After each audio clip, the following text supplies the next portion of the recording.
Welcome to the Hamumu Halloween Home Horror Hoedown, the podcast where we watch scary movies so you don't have to. From award-winning to completely unknown, we take them all way too seriously.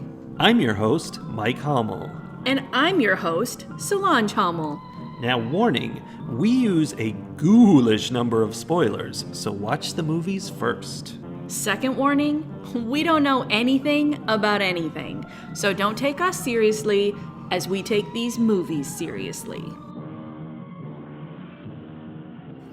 This room has, no light in it.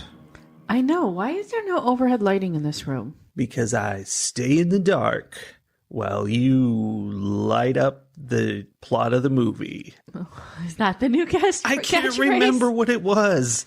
It felt clever the first time, and then I lost track. We have drifted too far from the movie that had no light. Yeah. Well, this movie had little light, but it did have light.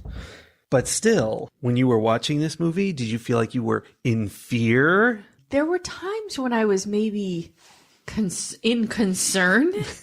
In Concern 2013? Were you in fear 2013? I think there was some edginess, more so than a lot that we have seen lately, but not a lot. It was edgy, but it felt like it was edgy for edgy's sake and not because there was something interesting happening that was edgy.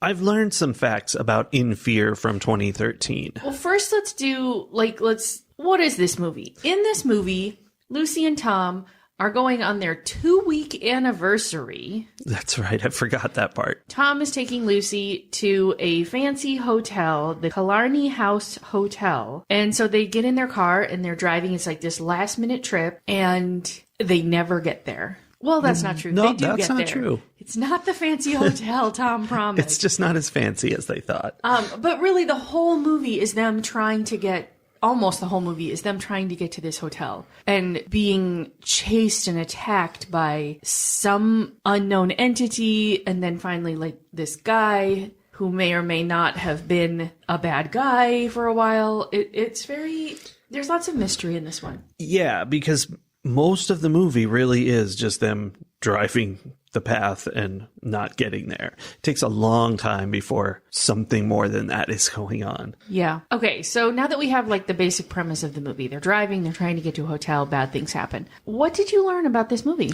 This movie is mostly improv, and not only that, but the actors didn't know what was going to happen. So the idea was that they would be in fear throughout. And I guess that kind of worked because they did some wacky reactions that must have been natural because they were weird. The one I'm thinking of is when they had the creepy guy in their back seat because they had hit him with their car, and he was like, "Hey, you gotta take me away because you hit me with your car." And he revealed that he's creepy and terrible, and he was making like he was gonna slice up the girl, and they were so scared. And then when they finally stopped, they were just cringing away from him. And it was very awkward and weird. And it's probably a real reaction. Right. They were like, I don't know. I think I might actually be about to die. Yeah. Yeah. That explains a lot about what was going on. Mm-hmm. But I will say, there have been other movies where, proven or not, I have suspected that it was mostly improv. Yeah. This one, that didn't actually cross my mind. That's good. I was concerned. Just now, before we did this, I watched a little snippet of the director and some other guy talking about it.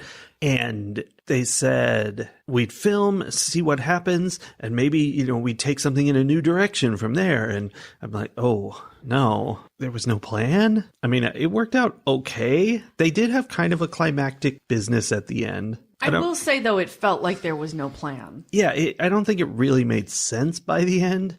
Especially, here's my concern. Throughout the movie, we effectively see two guys tormenting them. One with a mask and one without. And I think the ending of the movie implies that that was just one guy. And I kind of thought it was just one guy. Yeah, but he was teleporting 30 feet away and putting on a mask in half a second. It didn't make any sense. I did wonder, especially when she showed up at the hotel eventually and was realizing that it was basically just a junkyard. Not just a junkyard, previous victim junkyard. Oh, yes, because it had tons and tons of cars and stuff. When she showed up there and then the bad guy was like lurking in the shadows laughing at her, I'm like, wait a minute.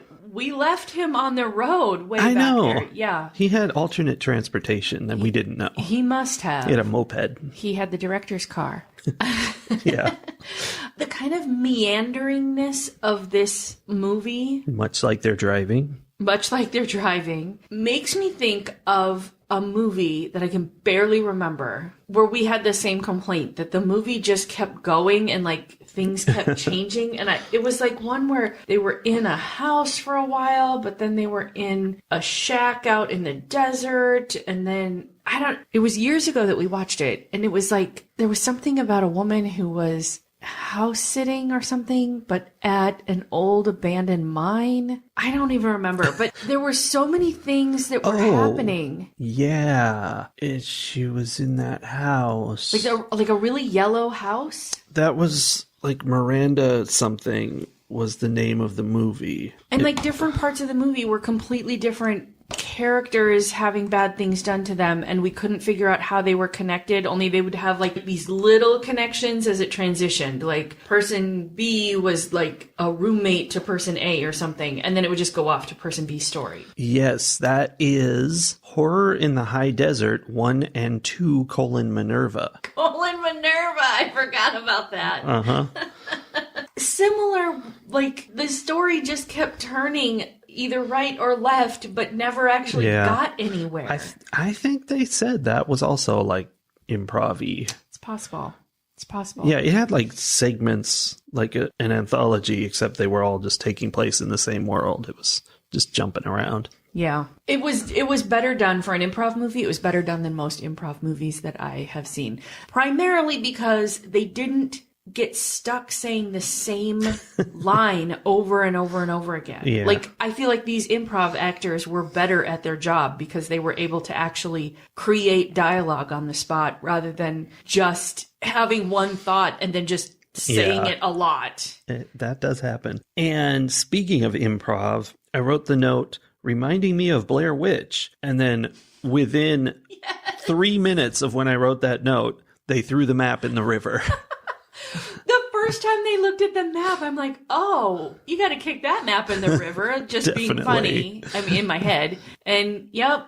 Then immediately Tom takes it and throws it out the window. Yep. And that was pretty Blair Witchy. Yeah. Also, not helpful in any way. Did you suspect, because the reason he threw the map out the window is because they were driving along, they got to a space where she said the map said they should go one direction, and the sign said they should go a different direction.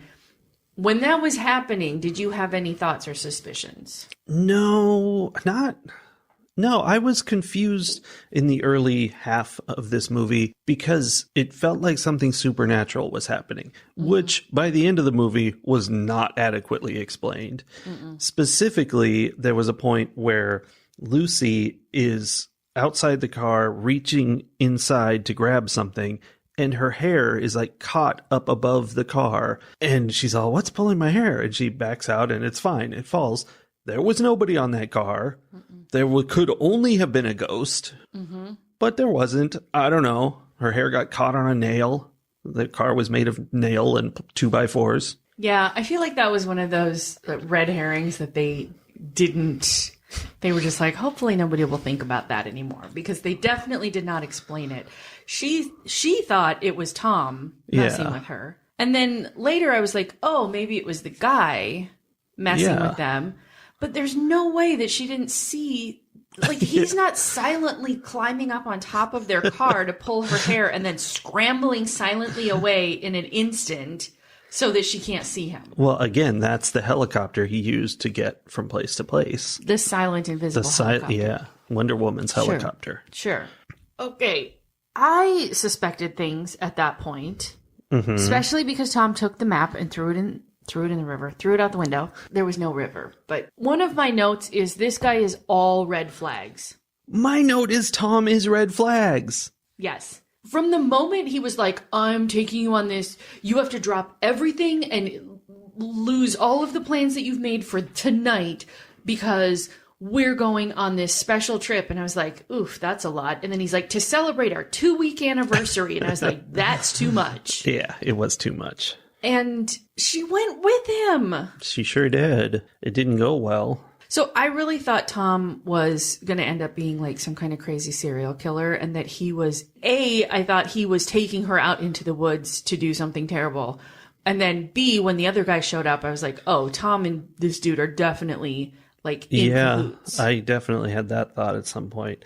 But the red flags continued on their drive. Like, he was weird. There were signs that things were wrong. And then later, he was, like, getting too mad about things, and it was getting a little scary. The point where the guy tries to pull her off into the woods, the masked guy tries to pull her off into the woods, and Tom, like, fights him off, like, karate chops him off, and they get back in the car. I was like, oh, that is so fake. Like, that dude let him save her so that he could pretend to have saved her. I wonder if that was an improv issue where they, we can't tell them in advance. So this guy's going to have to do really fake punches because, you can't, he's not going to know where they're coming from. Right. Safety issue. Yeah, it was weird. There were a few moments though that were creepy and were concerning.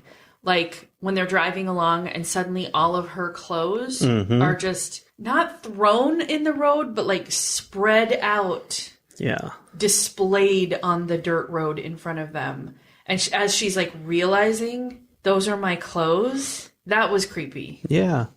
And there were several things like that. And it was interesting. And again, that was like, oh, is this supernatural? Is there stuff appearing? Are they already dead and they're wandering the afterlife? Because that always happens to everybody. And then there was the mysterious cabin they went to, which turned out to be nothing. But I feel like that was one of the things where the directors and stuff were like, ooh, maybe if they do something in this cabin, we'll take it in that direction. And they just didn't. But then they didn't. Yeah. Well, and then there was a point later, like when they're getting to the creepy hotel and stuff, and I think at some point Tom gets dead, right? Yeah, or did he just disappear? Oh yeah, the white-faced guy grabbed him and like pulled him off into the woods or something, like he was gone. Oh, right, because we know what happened happened to him. In the end, spoilers, he was in the trunk, and that was I kind of like the idea where like the bad guy was chasing Lucy in her car. He was in his car because he can't move that fast on foot, it turns out. And he was like not ramming into her, but like getting up close and like, yelling out the window, like forcing her to drive faster and faster. And that was kind of not exactly clever, but a little bit clever that it turns out that was just killing Tom because Tom was hooked up to the tailpipe. So yeah, faster she went, the faster he died. Yeah. So there was, once Tom like was taken off into the woods, I was ready and would not have been surprised if then the twist had been that she was working with the guy who was chasing them. And that she was like, this dude is all red flags. It's time for him to go. 2 weeks is enough. Like, I'm done with him. But that was not it. They were just being tortured and chased around and whatever. Yeah. As we've seen in so many movies. And that's something I noticed was like, this is pretty close to the plot of The Open House, of course. Yeah. Or Strangers, one of those movies where you never know motives or anything. You know nothing about the bad guys. It just happens. But I appreciated this more because it felt like, it felt like we did learn things, not about the killer, but just in general as the story went on. There was something to learn. Okay, you know what we never learned? That I was super annoyed that we never learned? What the heck happened at the tavern? Right. Like, the big story. She was constantly like hinting and asking and like pushing to find out about what happened between Tom and this group of guys at the tavern.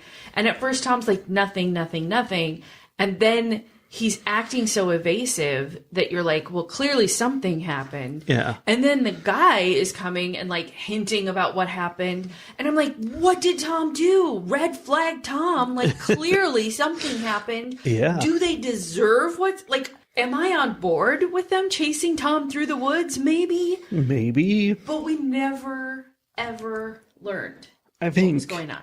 that's a great example of why you should write your movie before you film it, because that's like a thread that just goes nowhere. And if you write it first, you would tie things up in the end. So, yeah, improv is not the ideal way to do a horror movie. Okay, thinking about it being done as improv, now one of the scenes is that much better to me. Ooh. So the guy jumps in the car and he's like, I've got a knife to the back of her throat. Drive, drive, drive. And he's like making Tom drive faster and faster and faster. And pretty soon they're just like flying down these dirt roads. And then eventually they like almost crash. They come to a stop. And the guy is like, I'm not even wearing a seatbelt. Like, you could have done something. You both have seatbelts on. I don't. Like, you could have made a choice that might have saved you, and you didn't. And, like, he's like, what's that about? And then after that, he's like, I don't even have a knife. Like, like he was messing with them on this psychological level that I thought that scene was really well done. And realizing that it was like improv on the spot makes it that much better, I think. Yeah, unless that was planned. Well, it could have been. But like it really made me question what's up with Tom. Like, did he not do something on purpose? Like, what's the dynamic here? Well, yeah, at the end of that little chase when they were all stopped and freaked out, that was definitely a point where I was like, is Tom about to be like, right? We got you, Lucy. But nope, that didn't happen. No, instead he got really mad and they mud wrestled. Oh, yeah, they mud wrestled. And then the guy in the backseat broke his wrist. Yeah, and that was weird because that guy was like so monstrously powerful. He was like Jason. Like nothing Tom did had any impact on him, and he was like, yeah, just go ahead and hit me some more. And then eventually he was just like, snaps his wrist. I don't know, that was weird. And then we get to the end after they like chase around at the trashy hotel / junkyard / car park, and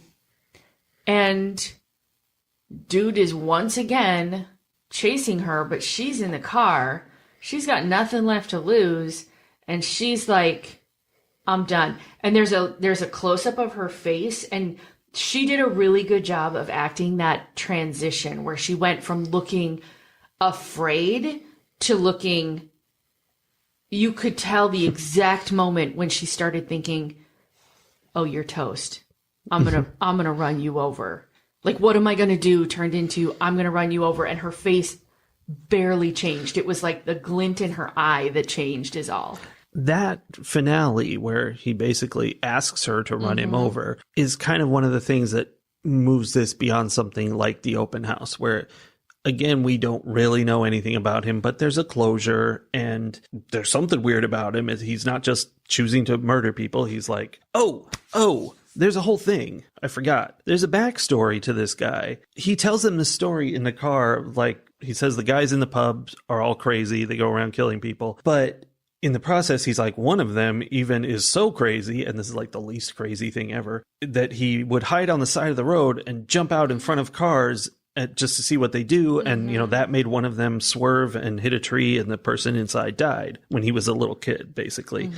And the implication, I think, is that he is that person in question. That's what I assumed. And so... And then it was reinforced when he was standing on the road waiting for her to hit him. And so he is like consumed with guilt from his childhood, and that's where this all comes from, this weird murdering spree. And he's been looking for someone to go ahead and hit him instead of not hit him. Alternative theory. Yes. It's not guilt at all. He's had this desire to be hit by a car since he was a child. They keep not doing it. And he keeps trying to force someone into the position of running him over. Yeah. And he finally finds his sweet release because Lucy is definitely going to do it. Yeah. I don't know. There's things to think about. Things you can consider. So good improving.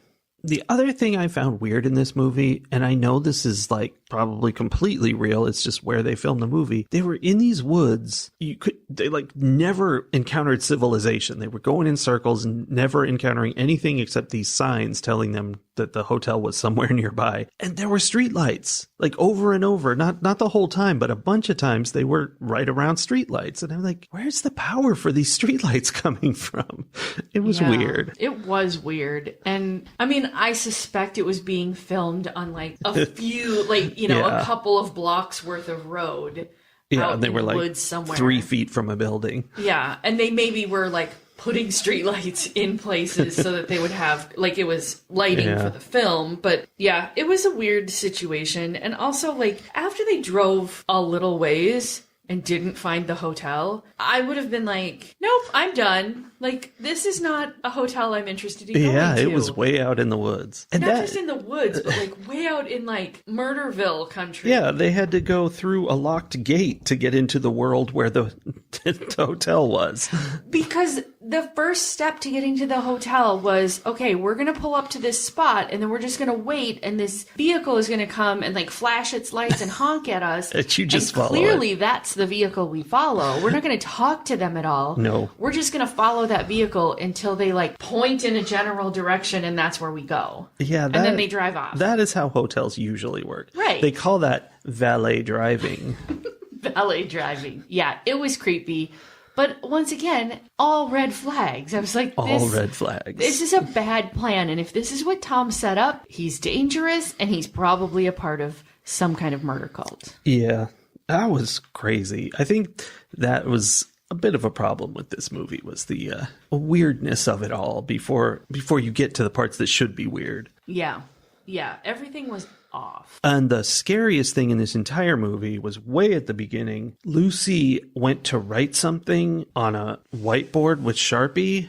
Or maybe it wasn't even a whiteboard. No, it was the bathroom stall. Oh, yeah. Yeah. I don't know why she had to do that, but she wanted to add on to it some graffiti on the bathroom stall. And her Sharpie was out of ink, and it was the worst. Oh, I can feel it right now. I just got goosebumps thinking about the Sharpie on the bathroom stall. It was horrible. Yeah. So upsetting. It was bad. This is not related at all to what you just said. But at the point where they started driving and constantly coming up to signs that were like, it's this way. And then they would drive a bunch more. And then they're like, it's that way, and drive a bunch more. My note was, this is like Brightwood, but in a car. Brightwood. Is that where they were going around the lake? Uh-huh. Yeah. Like, they're just trapped now. I'm like, that vehicle was clearly driven by the Fae, and they are now trapped in some kind of, like, fairy circle. Yeah, because this was, I don't know if it's an Irish movie, but it was in Ireland and all that. It's at least a British movie. That's a spectrum. It's at least British, possibly Irish. Yes, I think so. I mean, the Killarney House Hotel makes it sound pretty Irish. Yeah, so that's another thing that made it feel like supernatural, like they were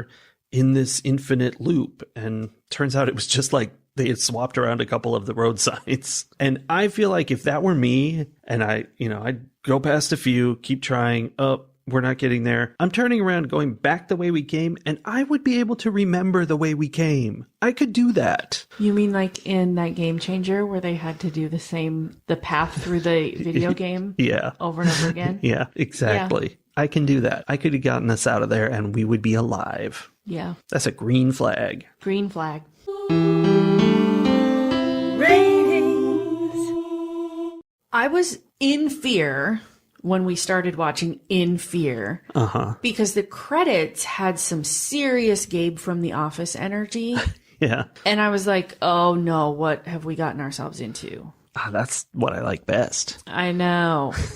No, I was very concerned that it was going to be one of those like chaos and just gore. What, I don't even know what you call that, but it's gross. So that set me up to have a very low bar for this movie, and it cleared that low bar that I had at the beginning. I didn't hate watching it. I was intrigued throughout the whole thing. I had questions about what was going on, and I felt like we were moving toward answers. So most of the movie was enjoyable to watch.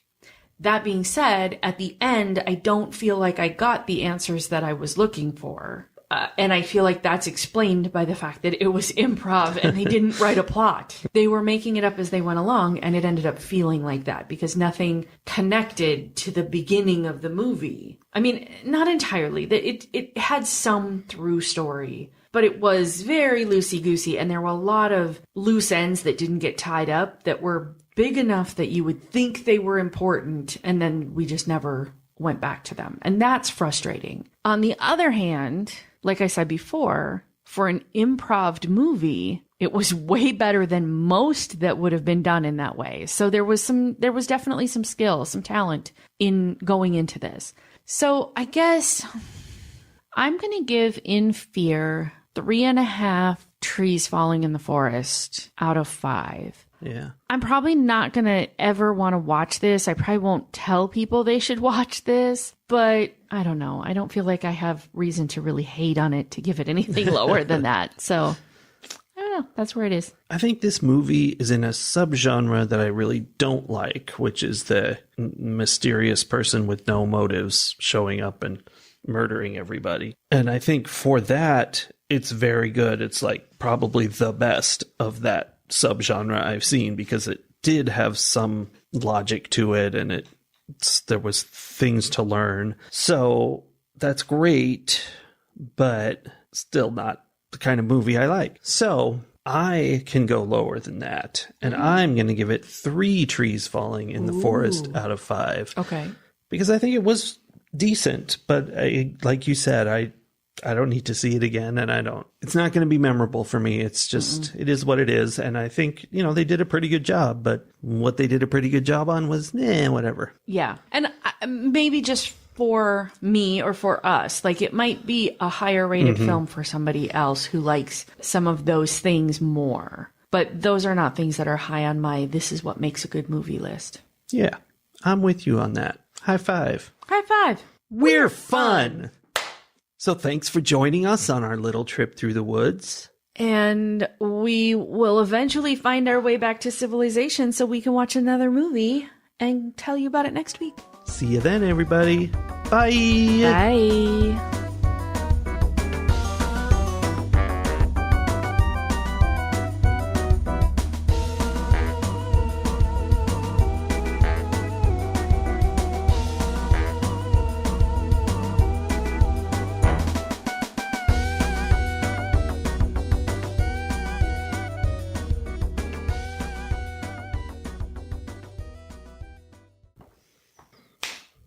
We're fun. Wait, let's do a better high five. We're fun. We're fun.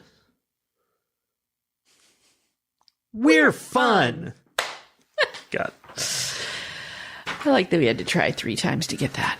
Well, it's hard to know if we're fun or not. It is. Do you have Bob in your notebook? Do I have Bob? Yes, I have existential crisis. Existential crisis Bob.